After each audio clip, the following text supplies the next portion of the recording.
The Friday night crowd at Bella Notte filled every table. Conversations in Italian and English blended together, punctuated by the clink of wine glasses and the scrape of silverware against ceramic plates. Sophia Mitchell moved between tables with practiced efficiency, balancing 3 plates along her left arm while her right hand grabbed a 4th. 28 years old, and she had been doing this for 3 years now. She knew every creak in the floorboards, every temperamental hinge on the kitchen door, every regular customer by name and preference. She delivered the pasta dishes to table 4 without looking down. Muscle memory. Her mind was already calculating the next move. Table 7 needed water refilled.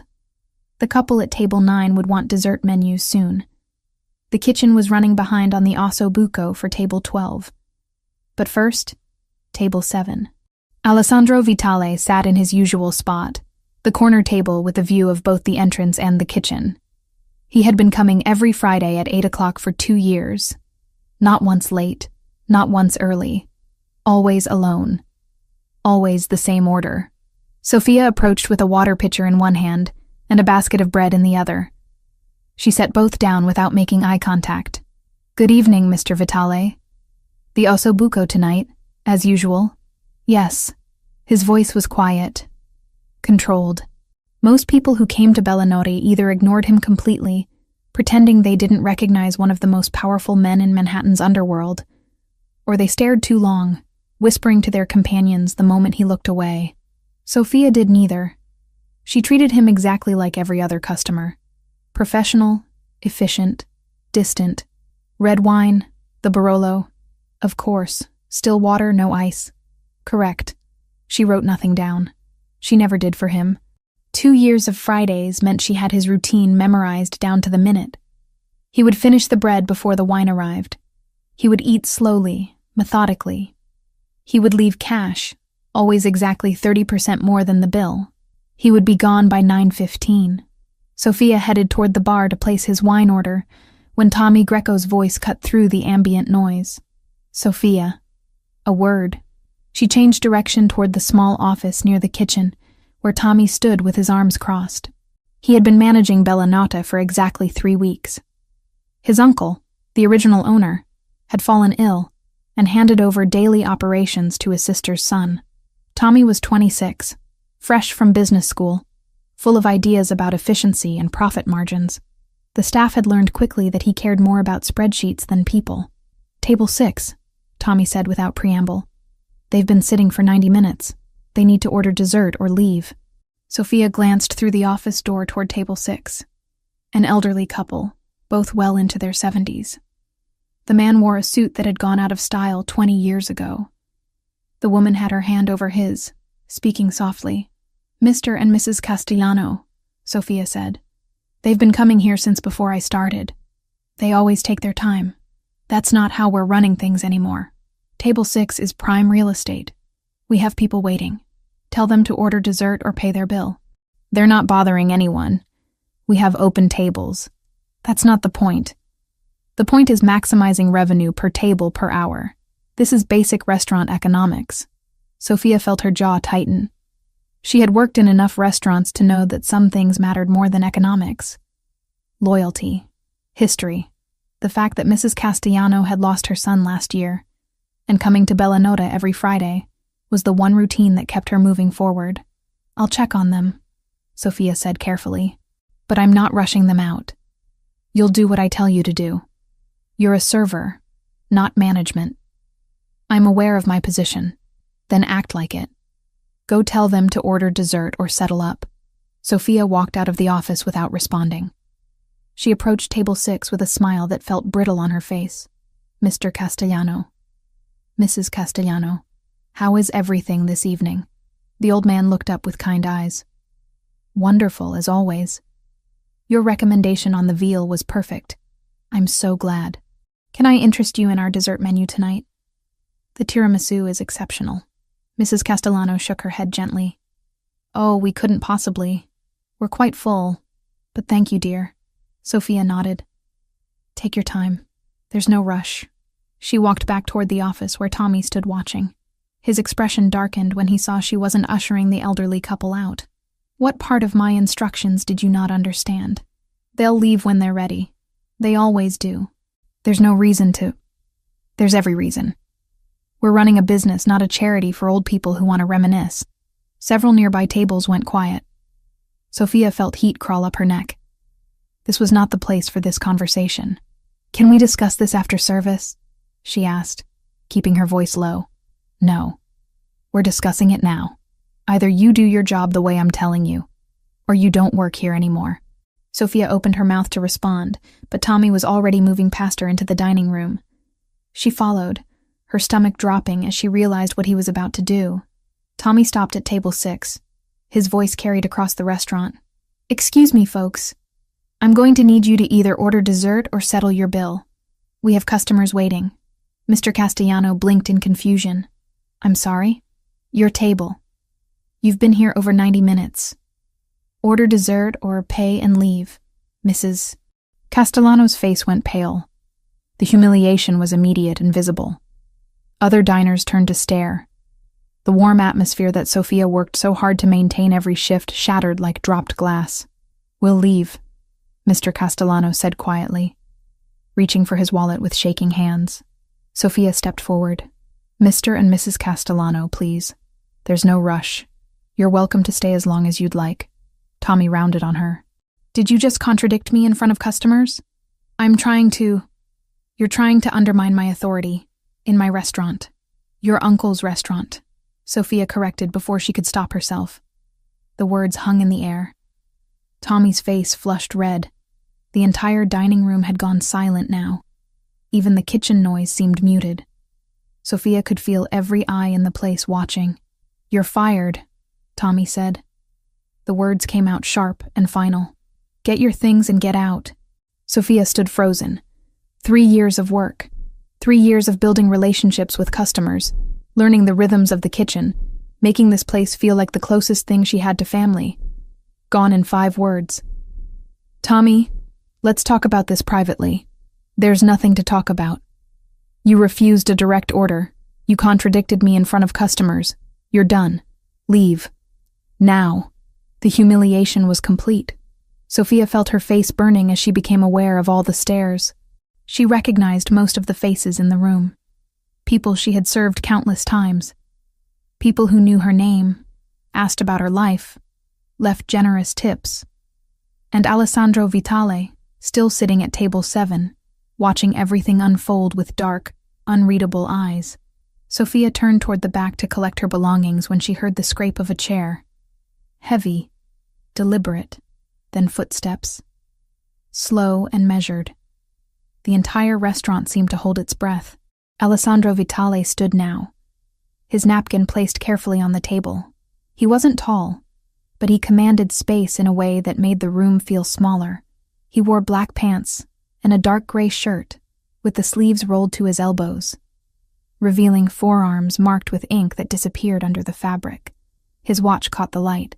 His expression remained perfectly neutral. He walked toward Tommy. Not rushed.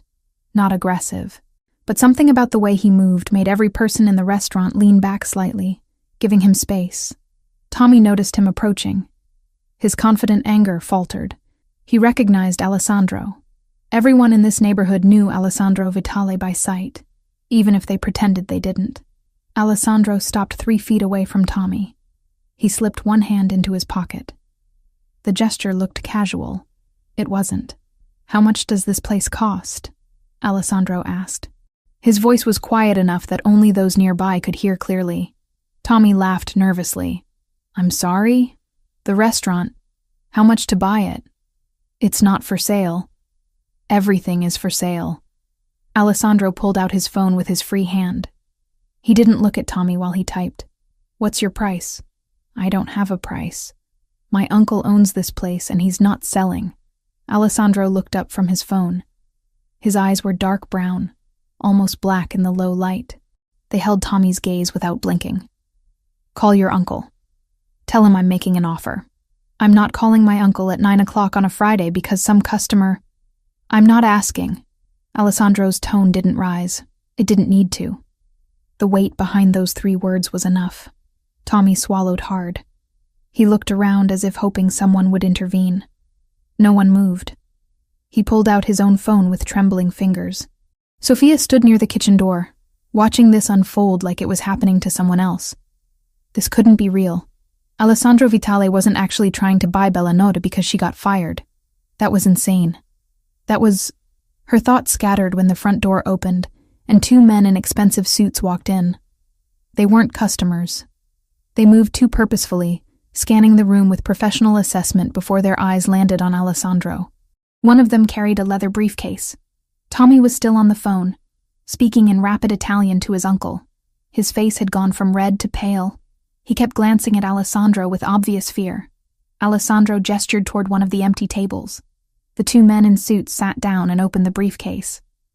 Papers. Lots of papers. 15 minutes passed like 15 hours. Sofia couldn't move, couldn't process what she was seeing. The other diners sat in stunned silence. Even the kitchen staff had emerged to watch through the service window. Tommy's uncle arrived in a taxi, still in his bathrobe and slippers. He was 74 years old and sick with something nobody talked about openly. He shuffled in with the help of a cane and looked at Alessandro with tired resignation. They spoke in Italian. Quick, efficient sentences. The old man kept nodding. At one point, he glanced toward Sofia with something like apology in his eyes. Then he looked at his nephew with unmistakable disgust. Papers were signed. Money was discussed in terms Sofia couldn't quite hear, but involved numbers that made her head spin. Alessandro produced a check from one of his men. Just like that. Done. Alessandro Vitale now owned controlling interest in Bellanotte. He turned to Tommy, who stood frozen near the bar. "Get your things," Alessandro said quietly. "You don't work here anymore." Tommy opened his mouth, closed it, opened it again. Nothing came out. He looked at his uncle, who had already turned away, signing the last of the paperwork with shaking hands.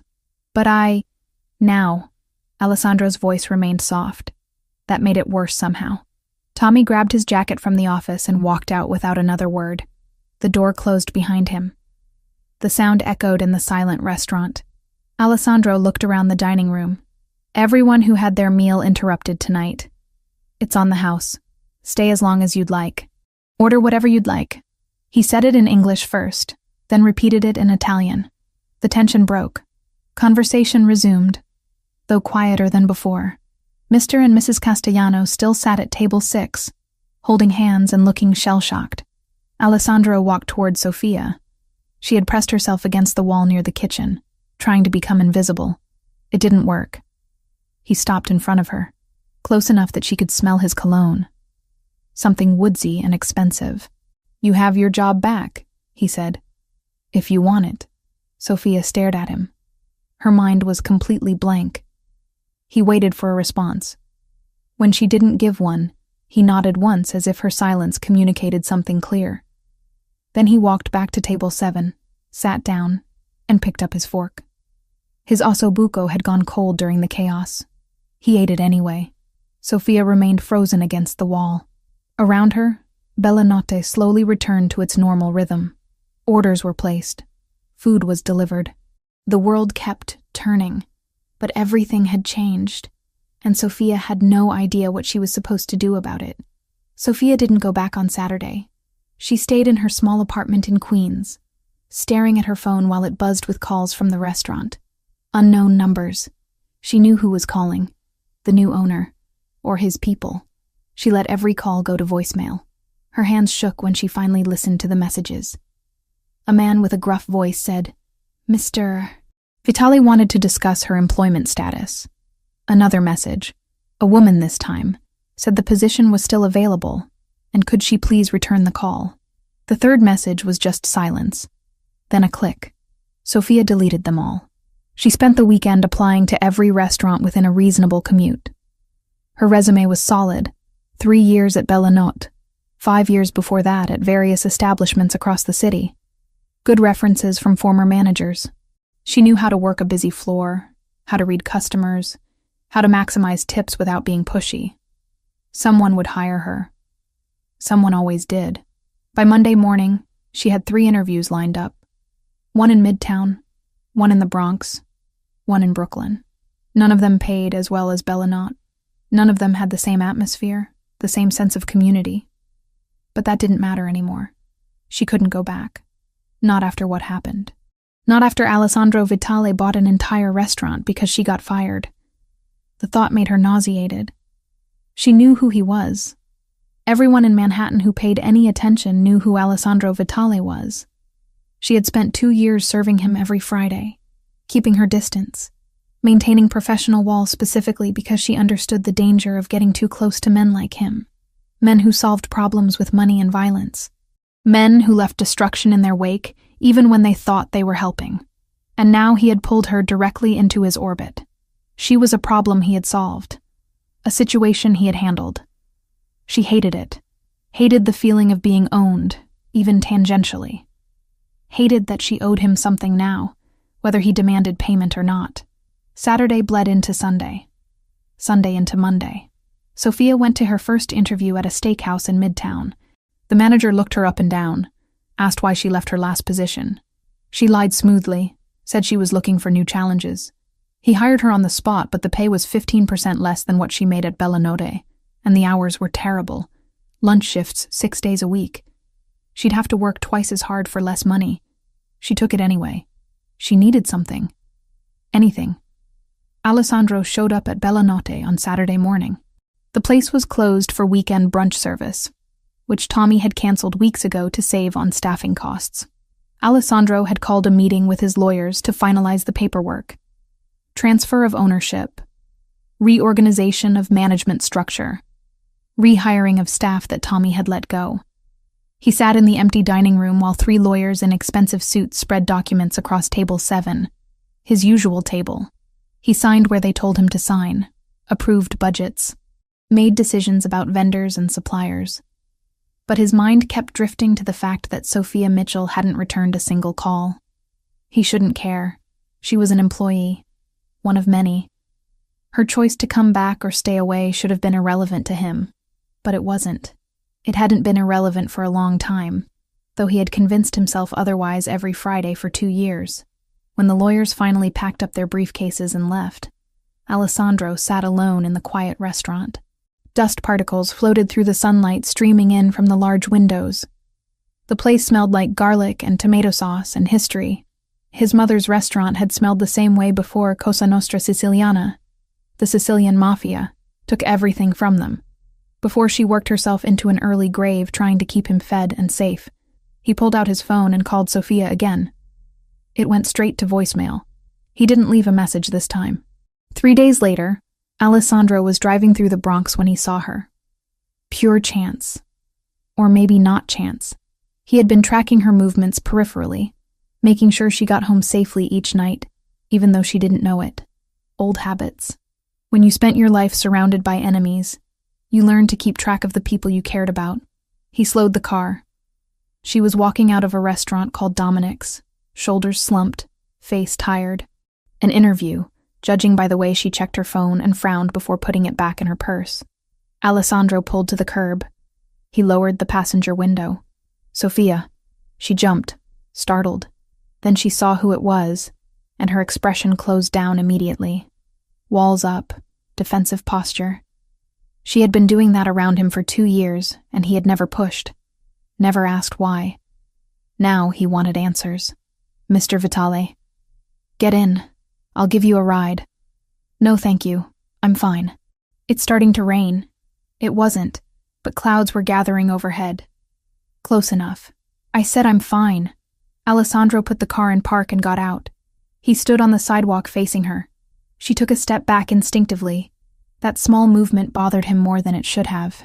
Why didn't you come back? He asked. I don't work for you. You did. You do. The position is still yours if you want it. Sophia laughed. It came out bitter and sharp. You can't just buy a restaurant because someone gets fired. That's insane. I can do whatever I want. That's exactly the problem. They stared at each other. A taxi honked as it passed. Somewhere nearby, a dog barked. The city moved around them while they stood locked in this strange confrontation. I know who you are, Sophia said finally. I've always known. That's why I kept my distance. Alessandro nodded slowly. I know you know. Then you understand why I can't go back. I don't want to be part of your world. I don't want to owe you anything. I don't want to be another problem you solved with money and power. Is that what you think this was? What else would it be? Alessandro considered his answer carefully. He could lie. Pretend it was just business. Pretend he bought the restaurant on impulse for reasons that had nothing to do with her. But he was tired of pretending. You were the only person in that building who treated me like a human being, he said. Not a monster, not a god. Just a man who wanted to eat his dinner in peace. For 2 years, every Friday, you gave me that. So when I saw you humiliated in front of everyone for doing the right thing, I handled it. Sophia's expression flickered. Something between understanding and fear. I don't need you to handle things for me. I know. That's one of the reasons I did it. That doesn't make sense. It doesn't have to make sense to you. It makes sense to me. Alessandro stepped closer. Not threatening. Just closing the distance slightly. Come back to work, Sophia. Same pay. Same shifts. Same job. The only difference is Tommy is gone, and you won't be harassed for doing things right. And what happens when you get bored of owning a restaurant? When you decide it's not worth your time anymore? I'm not going to get bored. How do you know? Because my mother owned a restaurant. It's the last connection I have to her. I'm not walking away from it. That stopped Sophia cold. She looked at him differently now, seeing something she hadn't noticed before. I'm sorry about your mother. So am I. The rain started. Light at first, then heavier. Sophia didn't move. Neither did Alessandro. They stood there getting wet, staring at each other while the city rushed by around them. This is still work, Sophia said finally. Nothing else. You're the owner. I'm the employee. That's the only relationship we have. Agreed. I mean it. No special treatment. No, whatever this is. Whatever this is. Sophia gestured vaguely between them. This, the attention, the buying restaurants, the showing up where I'm interviewing. It stops. Alessandro smiled slightly. I didn't show up where you were interviewing. I was driving through the Bronx on business. You just happened to walk out at the same time. You expect me to believe that? Believe whatever you want. The offer stands. Come back to work or don't. Your choice. He got back in his car. He didn't wait for her answer. He pulled away from the curb and merged into traffic, watching her in the rearview mirror until she disappeared from view. Sophia stood on the sidewalk for a long time after he left. The rain soaked through her jacket and her interview clothes. She needed to get home, needed to change, needed to think about whether she was actually going to take the job at the steakhouse in Midtown, with terrible hours and worse pay. But she already knew the answer. She had known it the moment Alessandro mentioned his mother, the moment she saw past the dangerous exterior to something raw and human underneath. 2 weeks passed. Sophia took the job at the steakhouse. She showed up every day at 10 in the morning and worked until 4, serving businessmen who barely looked at her and tipped poorly. The manager was handsy. The other servers were competitive and cold. Nobody cared about the customers the way the staff at Billionaire had. It was just transactions. Money in, food out, repeat. Her rent was due in 5 days. She counted her tips each night and came up short. Again. The steakhouse didn't bring in nearly enough to cover her expenses. She needed her old salary. She needed Bellinotta.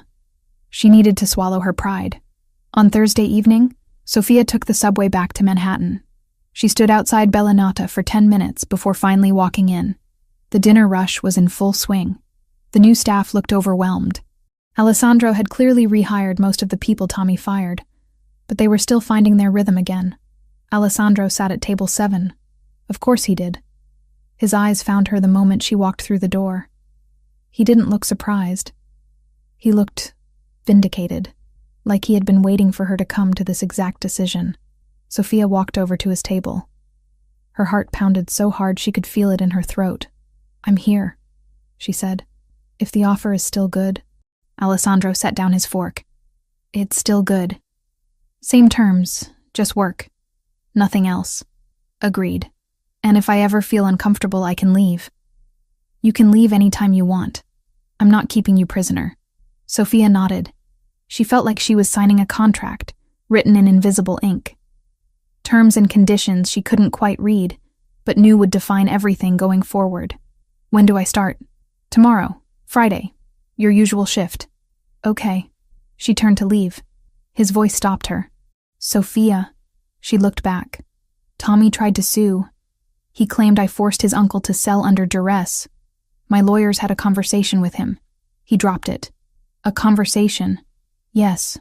No one got hurt. He just realized litigation wouldn't end well for him. Sophia wondered what that conversation had entailed, then decided she didn't want to know. Thank you for telling me. You should know what you're walking into.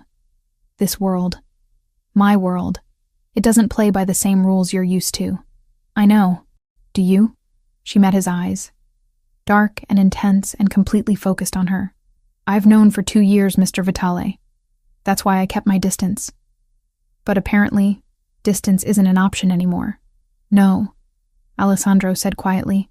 It's not. Sophia left before she could second-guess herself. She walked out into the Manhattan evening, into the noise and the lights and the endless movement of the city. Tomorrow she would put on her uniform and go back to work at Bellinote. Tomorrow she would serve tables and smile at customers and pretend that everything was exactly the same as it had been 3 weeks ago. But nothing was the same, and they both knew it. Sophia's first Friday back felt wrong from the moment she walked through the door. The restaurant looked the same, smelled the same. The kitchen noise was familiar, the layout unchanged, but the energy was different. People watched her, whispered when they thought she wasn't listening. Everyone knew what had happened. Everyone knew that Alessandro Vitale had bought Bellinote because she got fired. She tied her apron with practiced movements and checked the reservation book. Full house tonight. Good. She needed to be too busy to think. Alessandro arrived at 8 o'clock. Table 7. She brought him water and bread without being asked. Welcome back, he said. Thank you, Mr. Vitale. Ossobuco tonight? Unless you prefer something different. No. The usual is fine. She walked away before the conversation could extend further. Professional distance. That was the agreement. That was the only way this could work. But the agreement lasted exactly 1 week. On Tuesday, Alessandro showed up during lunch service. He nodded to Sophia as he passed, but headed straight to the office in the back. She frowned. He never came on Tuesdays. He had a pattern. Fridays at 8. That was it. That was the routine they had maintained for 2 years. On Wednesday, he was there again. This time with 2 men in construction gear, discussing something about the kitchen ventilation system. They gestured at the ceiling, took measurements, made notes. Thursday, he arrived with a woman carrying fabric samples. They sat at a table near the window, examining different options for new chair cushions. By Friday, Sophia understood. Alessandro wasn't just the owner anymore. He was actively managing the place, supervising renovations, meeting with contractors and vendors, making decisions about every aspect of Bellinote's operations. And he was there constantly. She tried not to notice. Tried to focus on her tables, her customers, her job, but it was impossible to ignore him. He took up space even when he was trying not to. She felt his presence like static electricity, making her hyper-aware of every movement, every word. The dynamic shifted further when Marco, the head server, pulled her aside during her second week back. Boss wants to see you in the office. Sophia's stomach tightened. Why? Didn't say. Just said to send you back when you have a minute. She finished clearing table 9 and headed to the office. Alessandro sat behind the desk that used to belong to Tommy's uncle. He had replaced the old furniture with modern pieces. Clean lines, dark wood. Everything organized with military precision. You wanted to see me? Alessandro looked up from his laptop. Sit down. She remained standing. I'm in the middle of a shift.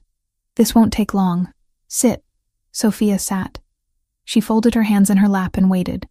I'm restructuring management, Alessandro said. Marco is good with customers, but he's not organized. The inventory system is a disaster. Ordering is inconsistent. We're wasting money on spoiled product because nobody is tracking expiration dates properly. Okay. I want you to take over administrative duties. Inventory. Ordering. Staff scheduling. You'll still work the floor during busy shifts, but your primary responsibility will be operations management. Sophia blinked. That's not what I was hired to do. No, it's a promotion. I didn't ask for a promotion. You're getting one anyway. You're capable. You know the restaurant better than anyone else here. And you're not going to steal from me or cut corners to make yourself look good. I trust you. The last sentence hit harder than it should have. Trust. From a man who trusted almost no one. What's the pay? She asked. Alessandro named a figure that was 40% higher than what she had been making as a server. That's too much. That's what the position is worth. Take it, or I'll hire someone external who won't know the restaurant the way you do. Sophia studied his face. He wasn't bluffing. This was a genuine offer. A real promotion based on merit, but it also meant more time around him. More interaction. More proximity. Just work, she said. That was the agreement. This is work. I need an operations manager. You're qualified. That's business, not personal. She wanted to argue but couldn't find solid ground. He was right. It was a business decision. The fact that it also meant she would be spending more time near him was secondary. Or at least, it should be. Fine, she said. I'll do it. Good. Start Monday. I'll show you the current systems and where we need improvements. Sophia rose, fingers curling around the doorknob. Sophia. She paused. Thank you. She nodded and walked out before her composure could crack. The new responsibilities came with new challenges. Sophia spent Monday morning in the office with Alessandro, learning the inventory software and reviewing vendor contracts. He sat close enough that she caught the faint edge of his cologne when he leaned in. His shoulder brushed hers when he leaned over to point at something on the screen. Small touches. Incidental. But they sent electricity through her nervous system every time. She tried to focus on the numbers, the spreadsheets, the practical details of running a restaurant, but she was intensely aware of him, the way he explained things with patient precision, the way his voice dropped slightly when he was concentrating, the way his hands moved across the keyboard with surprising grace for someone who looked like he solved most problems with violence. By Tuesday, she had identified 3 major issues with the current ordering system. By Wednesday, she had contacted new vendors to get competitive quotes. By Thursday, she realized they had a serious problem. The wine distributor canceled our account, she told Alessandro during the afternoon lull. They won't return my calls. Alessandro's expression darkened. Which distributor? Moretti's. They've been supplying Bellanotte for 15 years. Did they give a reason? No. Just an email saying they were terminating the relationship effective immediately. Alessandro pulled out his phone. He made a call in rapid Italian. His tone was clipped and cold. When he hung up, his jaw was tight. They have ties to the Lombardis, rival family. They don't want association with me. Can we find another distributor? Yes, but it will take time to build the relationship and negotiate terms. He looked at her for a long moment. I have contacts in Brooklyn. Better quality, better prices. But the meeting will need to happen in person. Okay, when? Tonight, 6 o'clock. I'll be here. No, you'll come with me. Sophia hesitated. Why do I need to be there? Because you're the operations manager. You need to understand how these relationships work. And because they'll offer better terms if they see I'm serious about the restaurant. Bringing you shows investment. She didn't like it. Didn't like the idea of being pulled deeper into his world. But he was right. If she was going to manage operations, she needed to understand all aspects of the business. Fine, but I'm driving myself. No. We go together. It's not a safe neighborhood.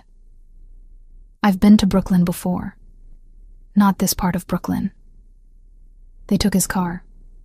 A black sedan with tinted windows and leather interior that probably cost more than Sophia had earned in the past 5 years combined. She sat in the passenger seat with her hands folded in her lap, staring straight ahead. Alessandro drove in silence for the first 10 minutes. Then, without looking at her, he spoke. You're always tense around me. I'm aware. Why? You know why. Explain it to me anyway.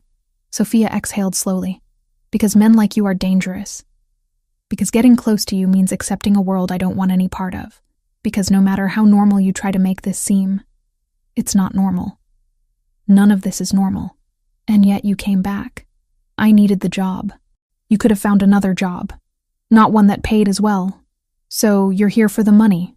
I'm here because I'm practical. I know what my options are. I know what I can afford to turn down and what I can't. This falls into the second category. Alessandro's hands tightened on the steering wheel. You think very little of me. I don't know you well enough to think anything about you. You've known me for 2 years. I've served you dinner for 2 years. That's not the same as knowing you. He went quiet after that. Sophia stared out the window, watching Brooklyn pass by in a blur of brownstones and graffiti and corner stores. The neighborhood changed gradually. Nicer buildings gave way to rougher blocks. More security bars on windows. More people lingering on corners with watchful eyes. Alessandro pulled up to a building that looked like a social club from the outside. Unmarked door. No sign. Just an address number barely visible in the fading light. He parked and turned to her. When we go inside, let me do the talking. If they ask you direct questions, answer honestly but briefly. Don't volunteer information. Don't stare at anything too long. Just follow my lead. You're scaring me. Good. Fear keeps you alert. Alert keeps you safe. They walked inside together. The interior was dimly lit and smelled like cigars and expensive whiskey. Men in expensive suits sat at small tables playing cards. A long bar stretched along one wall. Everyone looked up when Alessandro entered. Some nodded. Others looked away quickly. A man in his 60s approached them, well-dressed, silver hair, warm smile that didn't quite reach his eyes. Alessandro, good to see you. Vincent, thank you for meeting on short notice. Of course, anything for Vitale family. His eyes shifted to Sophia. And who is this? Sophia Mitchell. She manages operations at Billionaire. She'll be handling our account moving forward. Vincent extended his hand. Sophia shook it. His grip was firm, but not aggressive. Welcome, Miss Mitchell. Please, sit. We'll discuss business over drinks. They sat at a table in the corner. Vincent ordered wine. The good stuff. The kind that came without a price tag because if you had to ask, you couldn't afford it. Alessandro explained what they needed. Consistent supply, quality products, competitive pricing. Vincent listened with the patience of someone who had heard 1,000 similar requests. But when Alessandro mentioned specific wines, specific vintages, Vincent's expression changed. Interest sparked. You know your wines. My mother taught me. She believed good food deserved good wine. Smart woman. She was. They talked for 40 minutes. Sophia mostly listened, occasionally answering questions about volume and delivery schedules. But she watched how men approached Alessandro with deference, how his posture never fully relaxed, how his eyes tracked every person who moved through the room. This was his world. Power and respect built on foundations she couldn't see but could feel. Violence lurking under every polite conversation. Danger wrapped in expensive suits and good manners. Vincent offered terms that were significantly better than what Moretti's had been providing. 30% better. Sophia knew enough about restaurant operations to recognize the discount for what it was. Favor trading, relationship building, currency that had nothing to do with money. We have a deal, Alessandro said, shaking Vincent's hand. Pleasure doing business with you. And Miss Mitchell, if you need anything, you call me directly. Alessandro's people are my people. They left 20 minutes later. Sophia waited until they were back in the car before speaking. Those prices are too good. What does he want in return?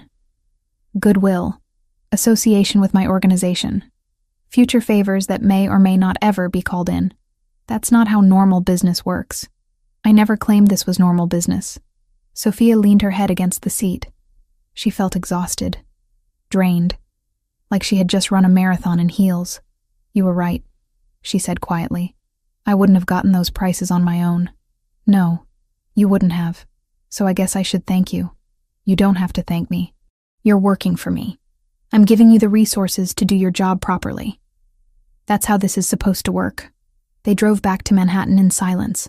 Sophia processed everything she had seen. Everything she now understood about the world Alessandro operated in. It was exactly as dangerous as she had feared. maybe more so, but it was also effective. Efficient. Built on relationships and loyalty in ways that conventional business never could be. When they pulled up outside Bellanotte, Sophia reached for the door handle. "Wait," Alessandro said. She turned. "You did well tonight. You didn't panic. You didn't ask stupid questions. You represented the restaurant professionally. Is that surprising?" "No, but I wanted you to know I noticed." Sophia nodded. She got out of the car and walked toward the restaurant. Her shift was over, but she had left her bag inside. She needed to grab it before heading home. The dinner rush was winding down. Only a few tables remained occupied. Marco was handling them easily. Sophia grabbed her things from the office and was heading toward the exit when she heard shouting from the kitchen. She pushed through the swinging door to find Chef Antonio and his sous chef screaming at each other in Italian. Pans clattered. Someone slammed a knife down on the cutting board. "What's going on?" Sophia demanded. "He's quitting." Antonio gestured wildly at the sous chef. "Middle of service, coward!"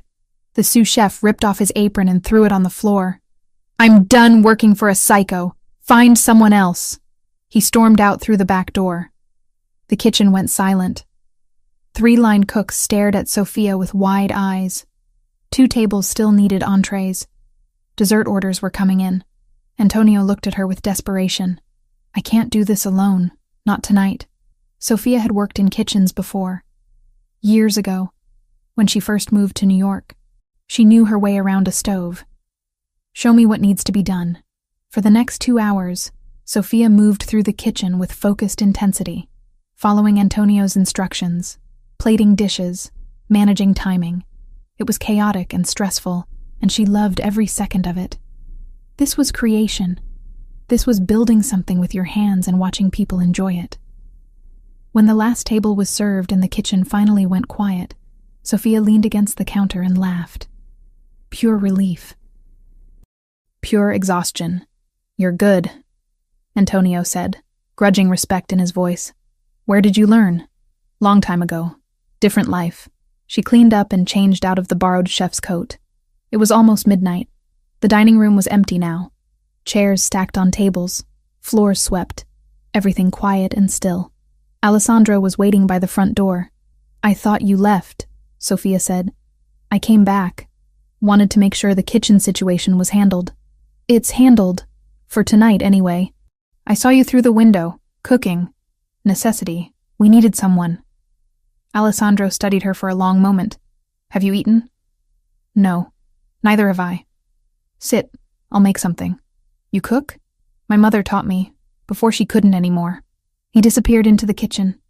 Sophia sat at table 7. His table. She was too tired to protest, too tired to maintain walls, too tired for anything except existing in this strange moment. Alessandro returned 15 minutes later with 2 plates of pasta. Simple. Perfect. The smell alone made Sophia's stomach growl. They ate in comfortable silence. The city hummed beyond the windows. Inside Bellanotte, everything was warm and still and safe. "This is good," Sophia said. "Thank you. Your mother taught you well. She taught me everything that mattered." Sophia looked at him. Really looked. Saw past the dangerous exterior to something softer underneath. Grief. Loss. The kind that never fully healed. "I'm sorry you lost her. I'm sorry you grew up without yours." They sat there long after the food was gone, talking quietly about things that mattered. Childhood memories, favorite meals, the restaurants that shaped them. It was the first real conversation they had ever had. No walls, no pretense, just 2 people sharing space and stories. When Sophia finally stood to leave, it was almost 2 a.m. "I should go. I'll walk you out." At the door they paused. The city was quieter now. Softer. The moment felt suspended. "Thank you for dinner," Sophia said. "Thank you for saving service tonight." She nodded, already reaching for the door, when he said her name. "Sophia." She paused and turned. "This. Tonight. Working together. It doesn't have to be just about fear and danger. There are other parts to it too." She knew what he meant. The efficiency. The results. The strange comfort of proximity. "Maybe," she said softly. but the fear and danger are still there. I know. I won't pretend they're not. Sophia walked out into the Manhattan night. Her mind spun with everything that had happened. The meeting in Brooklyn, the kitchen emergency, the quiet dinner. Everything was changing. The careful distance she had maintained was eroding, and she had no idea how to stop it, or if she even wanted to anymore. The weeks following the dinner at Billionaire changed everything in ways Sophia couldn't quite name. Small shifts, subtle movements toward something she still refused to acknowledge. Alessandro started showing up earlier in the mornings. Not for meetings or renovations. Just arriving before the staff, making coffee in the industrial machine that had been there since before Sophia started working. He would leave a cup on the desk in the office. Black with 1 sugar. Exactly how she took it. She never thanked him. Never mentioned it. But she drank it every morning. He also assigned security to walk the staff out after closing shifts. Not just Sophia. Everyone. He framed it as general safety measures, but Sophia noticed the guard always waited until she got into her cab before leaving his post. The air conditioning in the kitchen had been broken for 8 months. 3 different repair companies had come and left, saying the system needed complete replacement. Too expensive. Not worth it. Within a week of Alessandro taking over, new units were installed. Top of the line. The kitchen staff nearly cried with relief. Sophia watched these gestures accumulate. Small kindnesses wrapped in practical justifications. He never drew attention to them, never asked for gratitude or acknowledgement. He just did them and moved on. It made maintaining distance infinitely harder. One Thursday evening, after the dinner rush had cleared and most of the staff had gone home, Sophia was doing inventory in the walk-in refrigerator. Clipboard in hand, counting produce, checking expiration dates. The cold air felt good after hours on the hot floor. She didn't hear Alessandro enter until he spoke. "You're working late." She jumped, nearly dropping the clipboard. "You scared me." "Sorry, I saw the light on. Just finishing inventory. We're low on fresh basil and the tomatoes from our usual supplier aren't good quality anymore. I'm looking for alternatives." Alessandro leaned against the doorframe. He wore dark jeans and a black shirt with the sleeves rolled up. Casual. She had never seen him casual before. "You care about this place," he observed. "It's my job to care." "No. You could do your job adequately without caring this much." "This is different," Sophia continued counting, trying to ignore how aware she was of him standing there. The refrigerator suddenly felt smaller, more intimate. "Restaurants were the first places that felt like home to me," she said, not looking up from her clipboard. "I learned early that if you worked hard and showed up on time, people would give you a chance. Didn't matter where you came from or what your story was. Just mattered that you did the work." "Where did you come from?" She hesitated. This was personal. Too personal. But something about the late hour and the cold air, and the fact that he had shared pieces of his own story made her answer. "Foster care. 7 different homes between ages 6 and 18. Some better than others. None of them permanent." Alessandro went very still. "Your parents?" "Mother lost custody when I was 6. Neglect. Drug addiction. I don't know where she is now. Don't want to know. Father was never in the picture." "I'm sorry. Don't be. I survived. Some kids don't." "Surviving isn't the same as living." Sophia finally looked up at him. His expression was open. Genuinely concerned. No pity. Just understanding. "No," she agreed quietly. "It's not. But you learn to take what you can get." Alessandro pushed off the doorframe and walked into the refrigerator. The temperature dropped further when the door closed behind him. He stood close enough that Sophia could see the details she usually missed. A small scar above his left eyebrow. Flecks of gold in his dark brown eyes. The way his jaw tightened when he was thinking. "My mother had a restaurant," he said. "Nothing fancy. Small place in Little Italy. She made everything from scratch. Spent 16 hours a day in that kitchen. What happened to it? My father was killed when I was 12. Cosa Nostra Siciliana. The Sicilian Mafia. Wrong place, wrong time. Caught in crossfire meant for someone else. After he died, my mother tried to keep the restaurant going, but the Sicilians wanted protection money she couldn't afford. They burned the place down when she refused to pay. Sophia's chest tightened. That's horrible. She worked 3 jobs after that. Cleaning offices, washing dishes, taking any work she could find to keep me fed and in school. Worked herself to death, literally. Heart attack at 46 from exhaustion and stress. Alessandro, I was 19. Had just joined Vitale organization. Low level, running errands, learning the business. When she died, I promised myself I would never be powerless again. Never let anyone take what was mine. Never fail to protect the people I cared about. He looked directly at her. The intensity in his gaze made her breath catch.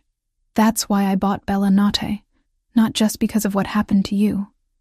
Because this place reminds me of her restaurant. The smell, the sounds, the way the kitchen feels alive during service. Being here makes me feel connected to her again. Sophia set down the clipboard. I didn't know. I don't tell many people. But you should understand why this matters to me. Why I'm not walking away from it. They stood in the cold refrigerator, sharing space and stories and a silence that felt heavier than any conversation. Sophia realized she was shivering. Not from the temperature. From proximity. From the way Alessandro was looking at her like she was something precious that might break. You're cold, he said. I'm fine. You're shaking. It's a refrigerator. That's what happens. He smiled slightly. Come on, let's get out of here before we both freeze. They walked back into the kitchen. The warmth hit Sophia's skin like a physical force. She rubbed her arms, trying to restore circulation. Alessandro watched her. Coffee? It's almost 11. So? I won't sleep. Neither will I. Keep me company anyway. Sophia should have said no, should have grabbed her things and gone home. But she didn't want to. For the first time in 2 years, she wanted to stay in his presence, wanted to keep talking, wanted to see what else lived beneath the surface of Alessandro Vitale. They sat in the empty dining room. Alessandro made espresso using the machine behind the bar. He brought 2 small cups and sat across from her at table 7. Tell me about the foster homes, he said. Which one was worst? The 3rd one. Father was angry. Mother pretended not to notice. I lasted 4 months before they sent me back. And the best? The last one. Mrs. Huang. She was older. Widowed. Took in foster kids because her own children had grown and moved away. She taught me to cook. Basic stuff. How to make fried rice. How to time vegetables so they stayed crisp. She's the reason I wanted to work in restaurants. Do you still talk to her? She died 6 years ago. But I visit her grave on her birthday. Bring flowers. Tell her about my life. Alessandro's expression softened. She would be proud of how far you've come. I hope so. They drank their espresso in comfortable silence.